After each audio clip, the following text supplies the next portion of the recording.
भारत में जन्मे सभी संतों गुरुओं महापुरुषों को मेरा सशत नमन।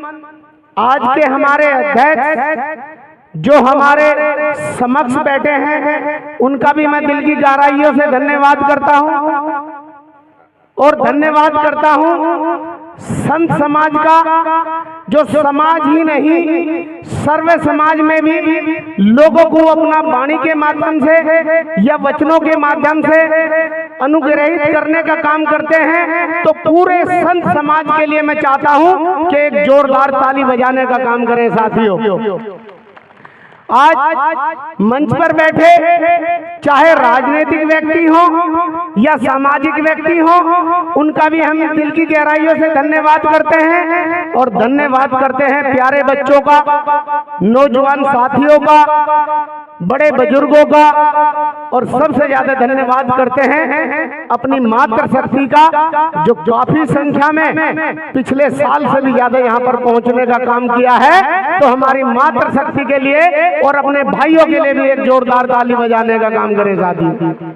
देखिए, ये मेरा सौभाग्य है कि आप लोगों के बीच में मुझे आने का मौका मिला, नहीं तो मेरे ससुर का एक्सीडेंट हरोड़ा में हो गया था और मैंने अपनी पूरी टीम यहाँ पर भेजी है। लेकिन मैंने ये कहा कि भाई मैं पहले उनका इलाज करा लूं, सभी संतों को गुरुओं महापुरुषों से मैं माफी मांग ही लूंगा। लेकिन एक ये ऐसा सत्संग है गुरु महाराज जी का, जो मुझे आपके प्यार के लिए और गुरु जी के चरणों में मेरे शीश झुकाने के लिए यहाँ तक खींच करके लेकर आ गया। तो ये मेरा सौभाग्य है।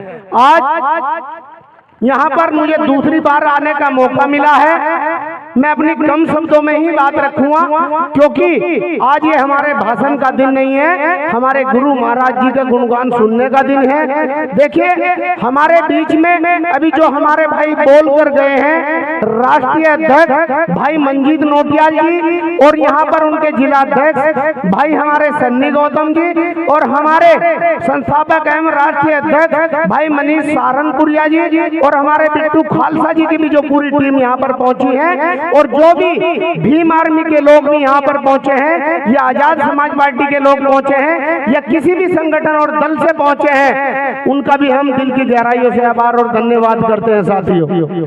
आज एक ही शब्दों के लिए कि जिले के अंदर संपूर्ण भारत में भारतीय शिक्षा चैरिटेबल ट्रस्ट अपनी संपूर्ण भारत में जो 28 राज्य हैं, क्योंकि शिक्षा के ऊपर हम काम कर रहे हैं साथियों। शिक्षा, चिकित्सा, रोजगार, पर्यावरण, प्रकृति, बहन बेटियों की शादियां, मंदिरों में कलश, मंदिरों में मूर्ति और एक चिराग देने का भी कार्य भारतीय शिक्षा चैरिटेबल ट्रस्ट कर रही है साथियों।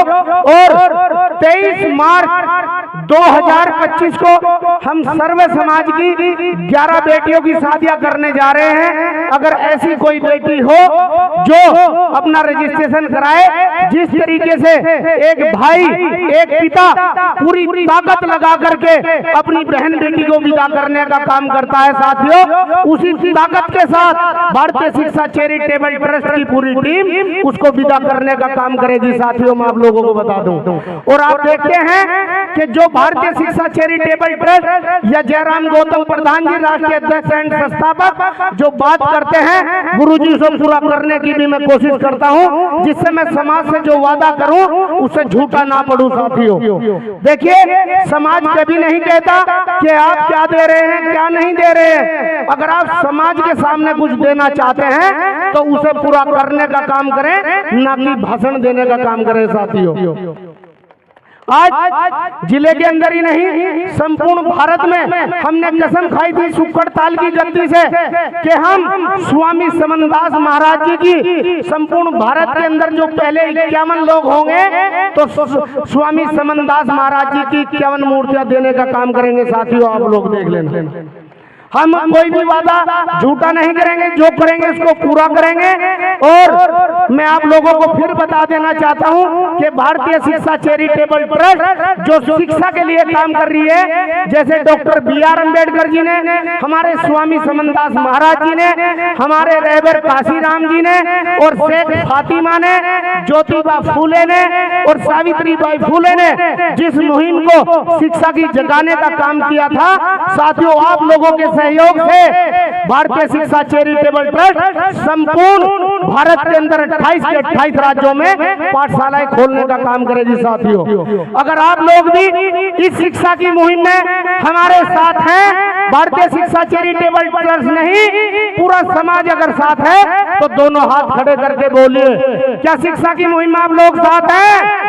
क्या सभी लोग साथ हैं? मैं आपको बता देना चाहता हूं कि डॉक्टर B.R. अम्बेडकर जी ने ना तो डंडा उठाया था और ना झंडा उठाया था, उठाई तो केवल कलम उठाई थी और कलम की ताकत से इस देश को संविधान देने का काम किया था। साथियों और मैं यही चाहता हूं कि कक्षा 1 से लेकर के कक्षा 8 तक के बच्चों की जो नींव है उसको मजबूत करने का काम करना है। और उसकी कक्षा 1 से 8 तक की जो बुक्स है वो तो हम पढ़ाएंगे ही पढ़ाएंगे, साथ में हम नवोदय विद्यालय की तैयारी कराएंगे, केंद्रीय विद्यालय की तैयारी कराएंगे, हम डिफेंस की तैयारी कराएंगे, हम सामान्य ज्ञान की तैयारी कराएंगे, हम पर्यावरण के बारे में पढ़ाएंगे, हम अपने बच्चों को खेल कूद की तरफ लेकर जाएंगे।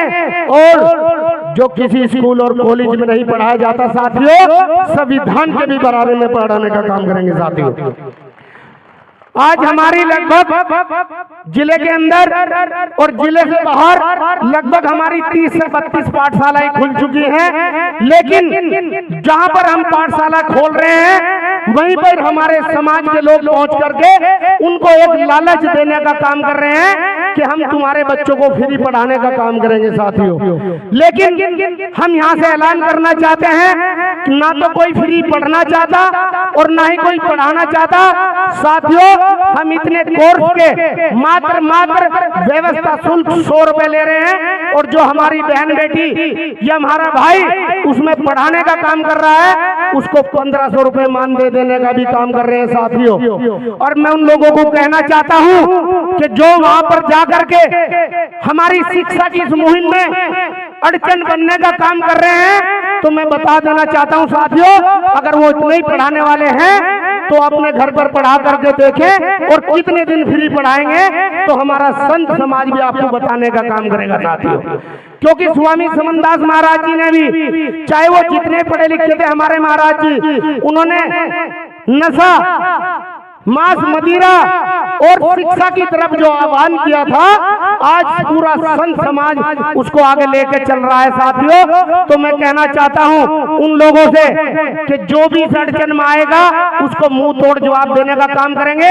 और मैं सभी माँ बाप से कहना चाहता हूं कि आपके बच्चे स्कूल में फीस नहीं देते, जो हमारे बच्चों को वो लोग आकर बरगला रहे हैं उन लोगों को मुंह तोड़ जवाब देने का काम हमारी बहन बेटियों को सबको करना होगा। साथियों क्योंकि शिक्षा के बिना हम लोग कुछ नहीं है, अगर शिक्षा हमारे पास होगी इस देश का भी विकास होगा और हम नंबर 1 पर भी आने का काम करेंगे। साथियों शिक्षा के बिना आप लोग देखते हैं कि ना तो हमारे डॉक्टर बनेंगे, ना इंजीनियर बनेंगे, ना IPS बनेंगे और ना ही हमारे खिलाड़ी बनेंगे। साथियों मैं अपने शब्दों को यहीं पर विराम दूंगा एक शेर के माध्यम से कि मेरे भीम ने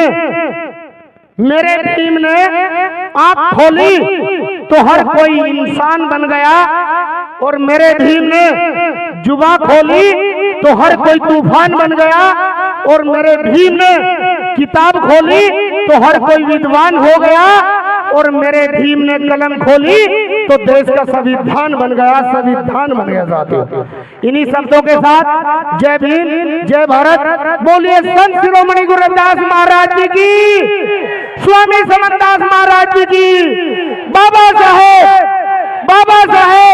भारत में जन्मे सभी संतों गुरुओं महापुरुषों की, आज के सत्संग की धन्यवाद, बहुत बहुत आभार।